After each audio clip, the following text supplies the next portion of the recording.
तो आप मुझसे शेयर करें अगर आप अपने आसपास कोई भी गलत गतिविधि होते हुए देखते हैं, क्योंकि आप सब मेरे जावरा पुलिस के आँख नाक कान बन सकते हैं।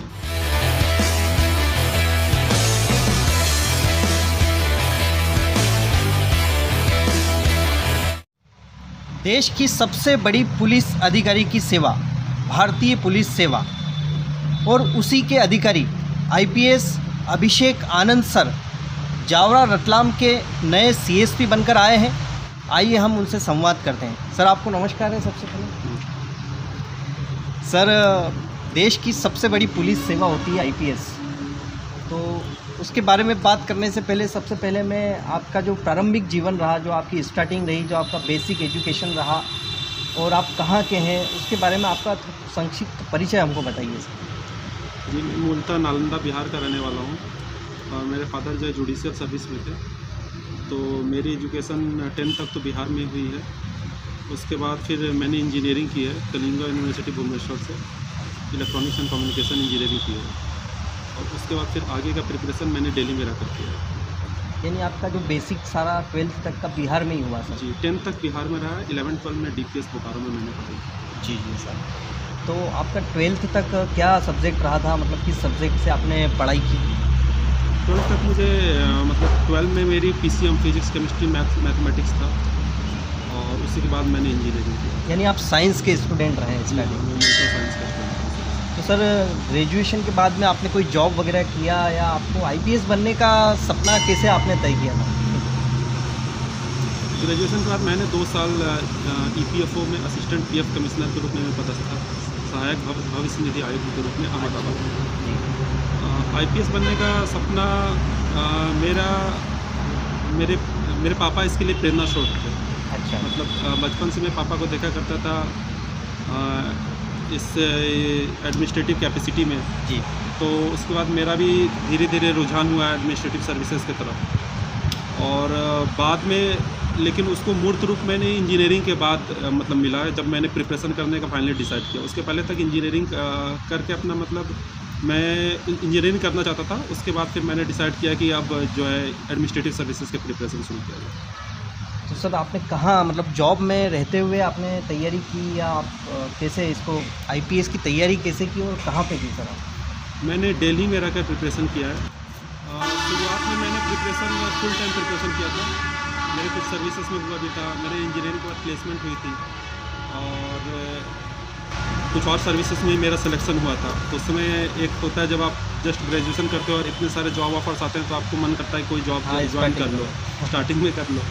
तो लेकिन मेरा मेन सपना ये था कि मैं एडमिनिस्ट्रेटिव सर्विसेज क्वालिफाई करूँ। तो उस समय थोड़ा टफ था उस समय, लेकिन मैंने अपने आप पे भरोसा करके उन सर्विसेज को ज्वाइन नहीं किया, प्लेसमेंट भी ज्वाइन नहीं किया और दूसरे सर्विसेज जो मुझे मिले थे वो ज्वाइन नहीं किया। मैंने प्रिपरेशन स्टार्ट की।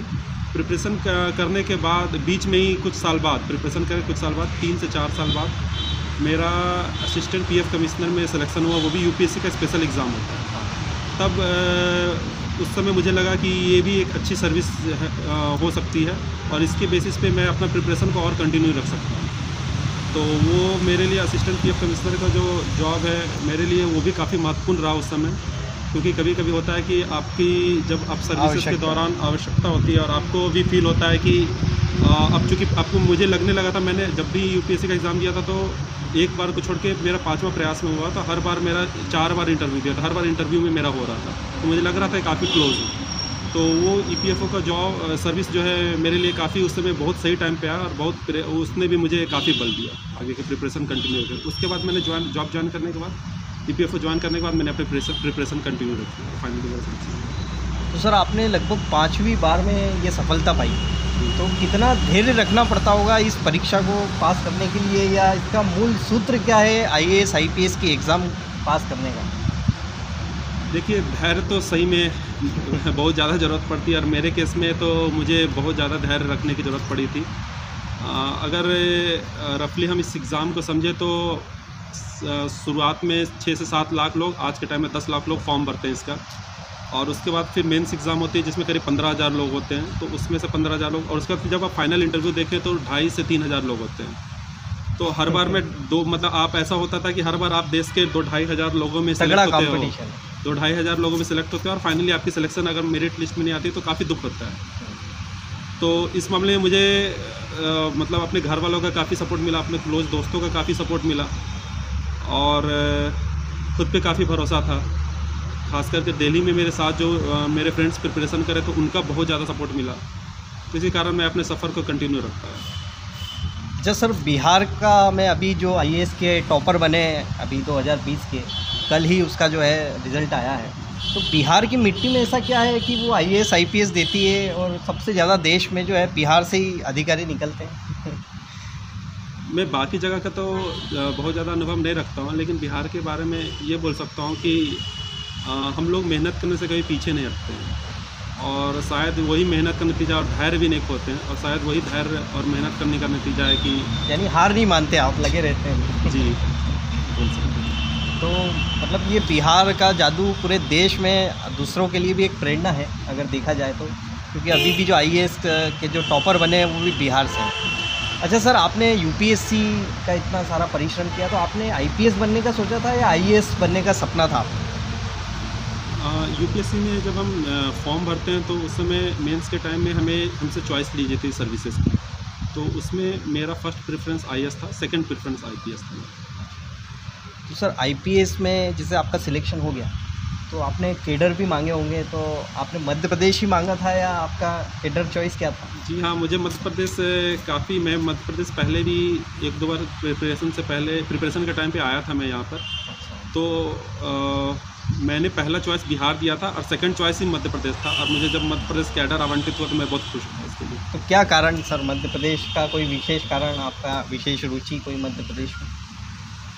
यहाँ के लोग मुझे बहुत, मैं पहले भी यहाँ विजिट किया है, मैं महाकाल के दर्शन करने आया हूँ और भी कुछ जगह घूमने गया हूँ, तो यहाँ के लोग मुझे बहुत सरल और मृदुल भाव के लगते हैं उसके कारण, और यहाँ सर्विस करने की काफ़ी अपॉर्चुनिटी दिखती है मुझे। हमारा सर्विसेज में स्कोप काफ़ी ज़्यादा दिखता है, तो और भी बहुत सारे कारणों को देखकर मैंने मध्य प्रदेश को बहुत अच्छी बात है मध्य प्रदेश के लिए कि जो है बिहार के एक अधिकारी को मध्य प्रदेश पसंद आया। अच्छा सर, आप अभी मध्य प्रदेश में आईपीएस का कैडर मिलने के बाद कहाँ कहाँ पोस्टेड रहे हैं? अभी आपका सेवा काल कितना समय रहा और कहाँ कहाँ पोस्टेड रहे हैं आप? मेरी ट्रेनिंग 2019 में मैंने ट्रेनिंग स्टार्ट की है, दिसंबर 2019 में नेशनल पुलिस अकेडमी हैदराबाद में।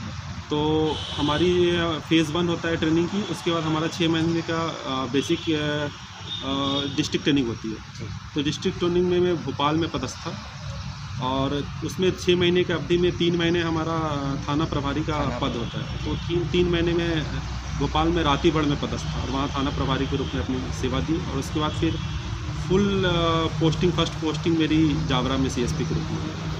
ये बहुत अच्छी बात है। अब थोड़ा सा पुलिस व्यवस्था के बारे में, आमतौर पे जब हम आईपीएस नहीं होते हैं या जैसे एक जो आम आदमी होता है उसके मन में पुलिस को लेके बहुत अलग अलग तरह की छवि होती है, हालांकि कोविड काल में वो छवि काफ़ी सुधरी है। तो आपके मन में कैसी छवि थी जब आप पुलिस में सिलेक्ट नहीं हुए थे और अब आपको कैसा लगता है कि नहीं, इस चीज़ को सुधार बहुत आवश्यक है या पुलिस की गुडविल में ये काम होना चाहिए? देखिए, जिस छवि की बात कर रहे हैं आप और मेरे मन में क्या छवि थी, हमारी छवि जो है ऐसा होता है कि कुछ इंसिडेंसेस ऐसे होते हैं जिसके कारण लोग एक ओवरऑल परसेप्शन आम आदमी की धारणा बन जाती है कि पुलिस ऐसी ही होगी। तो जब हम कोई भी किसी भी जगह की बात करते हैं, किसी भी डिपार्टमेंट की बात करते हैं और पुलिस भी इससे अलग नहीं है, तो अगर कभी कभी मीडिया में भी कुछ लोगों के बारे में आता है और जिनका जो है कंडक्ट जो है जो एक पुलिस ऑफिसर से एक्सपेक्टेड है वैसा नहीं होता है, इसी कारण आम आदमी के मन में बन जाता है कि पूरी पुलिस फोर्स ही ऐसी होगी। लेकिन जब मैंने पुलिस सर्विसेज ज्वाइन किया और उसके बाद मैं भोपाल में रातीगढ़ में भी पदस्थ था और जब मैंने वहाँ पर मतलब काम किया और बारीकी से पुलिस के काम को देखा तो मैंने समझा कि पुलिस काफ़ी ज़्यादा मेहनत करती है। हम लोग खुद मैंने भोपाल में फील किया रातीगढ़ में कि चाहे दिवाली हो, चाहे दशहरा हो या फिर चाहे न्यू ईयर हो, हम लोग न्यू ईयर के दिन की एक्सपीरियंस बता रहा हूँ, 31st नाइट को हम लोग पूरा, जब आम लोग उसको एक काफ़ी एंजॉयमेंट के रूप में लेते हैं, तो 31st नाइट हम लोग के लिए पूरी एक ड्यूटी थी हमारे पूरे थाना, और इसमें थाना स्टाफ भी बहुत ज़्यादा कोऑपरेट किए थे मुझे। और पूरी रात हमारी ड्यूटी थी, लगभग सुबह 6-7 बजे हम लोग वापस थाना क्षेत्र से वापस जा पाए थे। तो पुलिस मेहनत तो काफ़ी करती है। और ये मेरी धारणा मतलब कि काफ़ी अभी पुलिस के प्रति पॉजिटिव हुई है। सुधार की बिल्कुल आवश्यकता है, ये मैं इससे मना नहीं करता कि सुधार की तो आवश्यकता है, लेकिन इस छवि को सुधारने की जिम्मेदारी भी हम ही पर है, ये भी मैं बोल सकता हूँ। ये निश्चित ही सारी पुलिस एक जैसी नहीं होती। कई बार अक्सर एक छोटे से पुलिसकर्मी के कोई घटना के कारण हम ऐसा समझ लेते हैं कि पुलिस बहुत बेकार है, लेकिन कहीं ना कहीं सर कोविड काल में आपने भी सेवा दी होगी, तो कोविड काल में पुलिस का एक अलग जो है नज़रिया या जनता में एक अलग उसका दृष्टिकोण बना। तो इस पूरे कोविड काल को आपने कैसे बिताया, आप कहाँ थे उस समय सर, वो भी बताइए हमको। कोविड का जब फर्स्ट वेव थोड़ा सा कम हो गया था, लेकिन फिर भी असर तो कोविड का उस समय भी काफ़ी था। तो उस समय भोपाल में पदस्थ था, राती भट्ट थाना प्रभारी के रूप में पदस्थ था। तो उसमें हमें पुलिस को कठिनाइयाँ भी होती है। एक कंटेनमेंट, जैसे कि उस समय कंटेनमेंट जोन कुछ बना रखे थे, तो जहाँ पे हमारे जवान जो है ड्यूटी पे लगा करते थे। उसके बाद फिर इसमें महिला आरक्षक भी काफ़ी अहम भूमिका निभाती थी। उनके भी घर है, परिवार है, उनके घर पे बच्चे हैं, लेकिन उनको भी ड्यूटी अपनी पूरा करना पड़ता था। उसके अलावा फिर काफ़ी जगह पे पुलिस वालों ने जहाँ पर कोविड पॉजिटिव पेशेंट थे, तो वहाँ पे इवन राशन पहुँचाने का काम भी किया है। उसके अलावा डॉक्टर की सुरक्षा भी काफ़ी अहम रोल था। तो हॉस्पिटल वगैरह पे भी हम लोगों को ध्यान रहता था कि वहाँ पर कंटिन्यूसली गश्त होते रहे, ताकि कभी कभी होता है कि कोई घटना घट जाती है, परिजन में आक्रोश हो जाता है, तो वो सब चीज़ें भी डॉक्टर भी सुरक्षित महसूस करें, अपना फुल 100% ड्यूटी पर दे सके। तो ये सब चीज़ें सारे सेक्टर्स में काम किया जी है। जी। एक कोई ऐसा नहीं है कि लॉ एंड ऑर्डर कोई लेके बैठे रहे, सारे ही सेक्टर्स आपने जो है कवर किए, और वास्तव में पुलिस ने हर जगह पे हर सेक्टर में काम किया है। सर मैं एक और जानना चाहूँगा कि अक्सर IAS IPS के प्रति एक रहता है कि बहुत पावर वाली पोस्ट होती है, लेकिन आमतौर पर हम देखते हैं कि पॉलिटिकल दबाव या कहें कि राजनीतिक प्रभाव में चाहे कितना ही अच्छा ऑफिसर हो, उसको काम करना पड़ता है। यानी कि जो मंत्री जी ने कहा वो कलेक्टर साहब को करना है या SP साहब को करना है।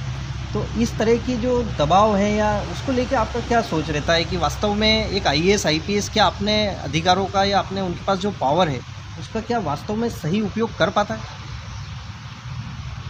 अभी तक का मेरा जो अनुभव रहा है, सबसे पहले तो एक सर्विस है, इंडियन पुलिस सर्विस हम बोलते हैं। तो सर्विस हम किसको दे रहे हैं? तो हम जनता को सर्विस दे रहे हैं। तो ये भावना हमारे में बहुत क्लियर होना चाहिए कि ये सर्विस जनता के लिए है।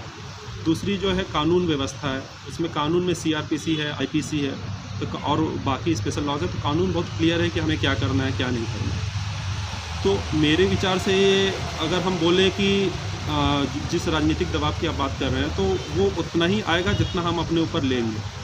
तो अगर हम कानून के हिसाब से अपराइट ऑफिसर के रूप में हम काम करेंगे, तो मुझे लगता है कि हम एक जनता के प्रति उनके लिए प्रोएक्टिव रहें, उनके कष्टों का निवारण करने की कोशिश करें, जो हमारे से एक्सपेक्टेड है। जनता हमसे बस ये चाहती है कि हम उनकी बातों को सुने और उस पर निराकरण करने की कोशिश करें।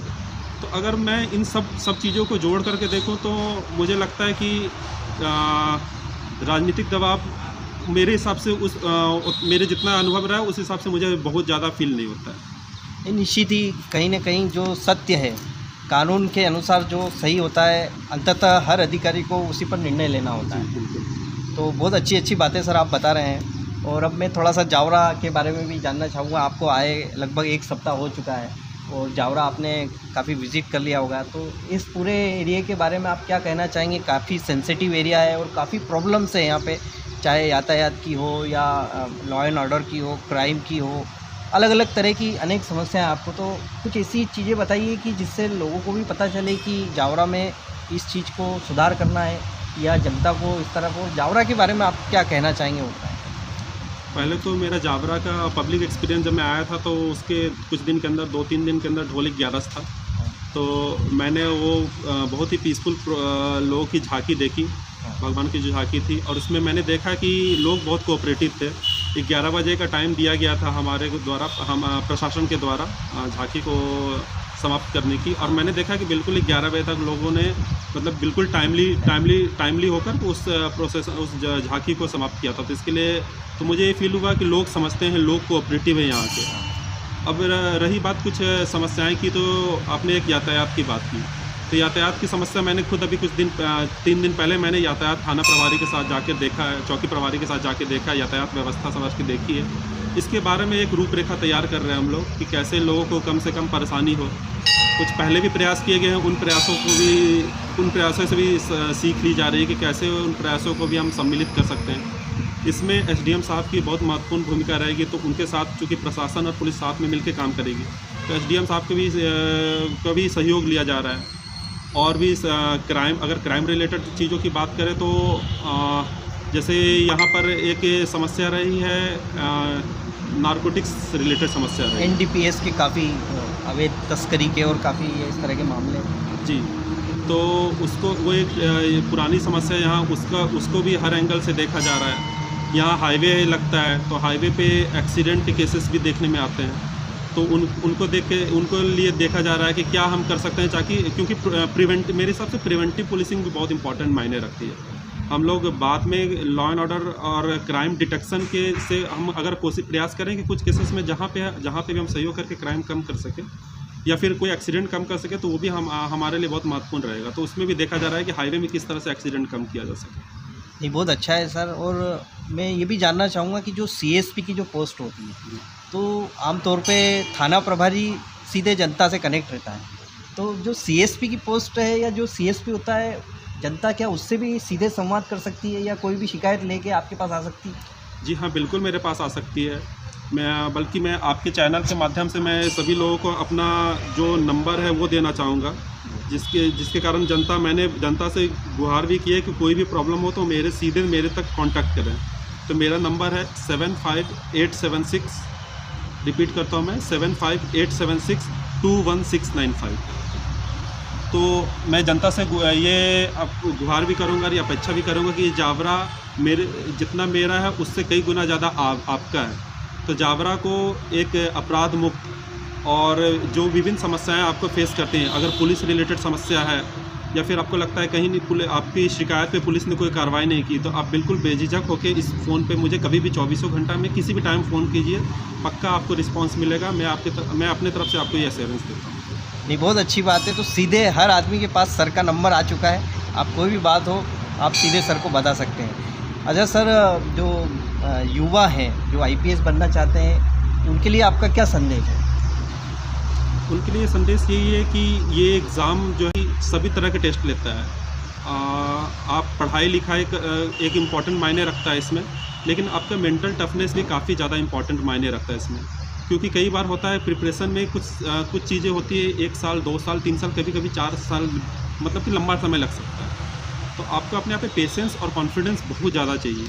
कई बार मुझे ये फील हुआ कि एक लेवल ऑफ स्टडीज़ के बाद आपको ये चीज़ें ही आगे पुश करती हैं, मतलब आपका कॉन्फिडेंस ही आपको आगे ले जाता है। तो अपने आप पे भरोसा रखें और सतत मेहनत, क्योंकि कंटिन्यूटी बहुत ज़्यादा इंपॉर्टेंट इस चीज़ में, इसमें एग्ज़ाम में। हो सकता है कि आपको फील हो कि आपके आसपास की दुनिया आगे जा रही है और आप उसी एक कमरे में बैठकर पढ़ाई कर रहे हैं, सालों साल हो जाते हैं। तो कंटिन्यूटी बहुत ज़्यादा मायने रखते हैं इस एग्ज़ाम के लिए। आप ज़्यादा ना पढ़ाई करें, ना कर पाएँ 6 घंटा 7 घंटा, लेकिन हर दिन। तो ये भी कंटिन्यूटी, मेंटल टफनेस, कॉन्फिडेंस और उसके अलावा फिर स्टडीज़ तो हैं। निश्चित ही सर। और अब मैं थोड़ा सा आपका पर्सनली सवाल भी कि आपका जो फिटनेस है, आप काफ़ी जो है फिटनेस के प्रति अच्छे सजग हैं, तो आपका जो फ्रेंड सर्कल है उसके बारे में बताइए। आप फिटनेस के लिए क्या क्या करते हैं, थोड़ा सा आपकी पर्सनल लाइफ के बारे में भी हमें बताइए सर। फिटनेस के लिए नेशनल पुलिस एकेडमी में हमें फिटनेस रिलेटेड चीज़ें हमें धीरे धीरे इनकलकेट की जाती है, तो वहाँ से ये धीरे धीरे आपकी दिनचर्या में शामिल हो जाती है। तो जैसे कि मुझे रनिंग करना पसंद है, लॉन्ग रनिंग में धीरे धीरे मैं लॉन्ग रनिंग करना को कोशिश कर रहा हूँ। उसके अलावा मैं बैडमिंटन खेलता हूँ। और रही बात फ्रेंड सर्किल की, तो फ्रेंड सर्किल अभी भी मेरे वही है जो प्रिपरेशन के टाइम थे, तो काफ़ी ज़्यादा बल मिलता है। मेरे कॉलेज के फ्रेंड भी हैं, अमित है, अभिषेक कुमार है, और उसके अलावा मेरे प्रिपरेशन के टाइम के फ्रेंड्स हैं। तो वो काफ़ी आपको जब भी आपको फील होता है कि कभी आप किसी मुद्दे पे आपको किसी ओपिनियन की ज़रूरत होती है, मेरा आपके साथ खड़े। हाँ, तो वो हमेशा आपके साथ खड़े रहते हैं। निश्चित ही सर, बहुत दोस्तों का तो जीवन में महत्व ही है। और सर, आपका वैवाहिक जीवन के बारे में, आप विवाहित हैं या आप आगे तैयारी है? अभी मेरी विवाह नहीं हुई है। चर्चा चल रही है मतलब। तो हम उम्मीद करते हैं कि सर का वैवाहिक जीवन भी आगे अच्छा होगा।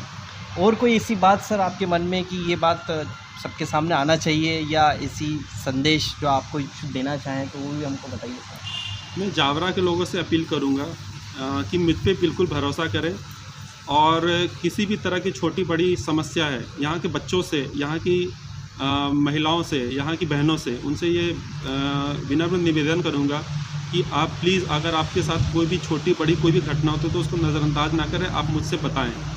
क्योंकि कभी कभी होता है कि छोटी घटनाओं को नज़रअंदाज करने के बाद वो घटना बड़ा रूप ले लेती है। तो आप मुझसे शेयर करें अगर आप अपने आसपास कोई भी गलत गतिविधि होते हुए देखते हैं, क्योंकि आप सब मेरे जावरा पुलिस के आँख नाक कान बन सकते हैं। तो आप अगर अपने आसपास कोई भी तरह की गलत गतिविधियाँ देखते हैं, जिन गतिविधियों के बारे में कुछ बारे में चर्चा की, कुछ हो सकता है कि आपको ज़्यादा पता हो, चूँकि आप यहाँ रह रहे हैं काफ़ी सालों से, तो आप उसको मेरे संज्ञान में लाएं, आप मुझ पर भरोसा करें, और आपको जो भी बातें आप शेयर करेंगे वो पूरी गोपनीय रखी जाएगी। बिल्कुल। तो निश्चित ही सर ने नंबर दे ही दिया है, आप सीधे संपर्क कर सकते हैं, और हम भी सर को समय समय पर अवगत करवाते रहेंगे। तो सर ये बहुत अच्छी बातें आपने बताई है। और आपका नाम जो है सर अभिषेक आनंद है, तो इसकी भी कोई कहानी है क्या, आनंद लगने की? इसकी कोई कहानी नहीं है। तो अच्छी बात है, अभिषेक भी है और आनंद भी है। तो बहुत अच्छी बातें बताई सर आपने, और इसी तरह हम आपसे आगे भी आपका मार्गदर्शन लेते रहेंगे, आपकी एक्टिविटी को हम देखते रहेंगे, और आप भी समय समय पर जो है जनता से निरंतर जुड़े रहेंगे, इसी हम उम्मीद करते हैं। जी बिल्कुल। तो आज आपने जो समय दिया सर, उसके लिए आपको बहुत बहुत धन्यवाद है सर, और स्वागत है आपका। बहुत बहुत धन्यवाद।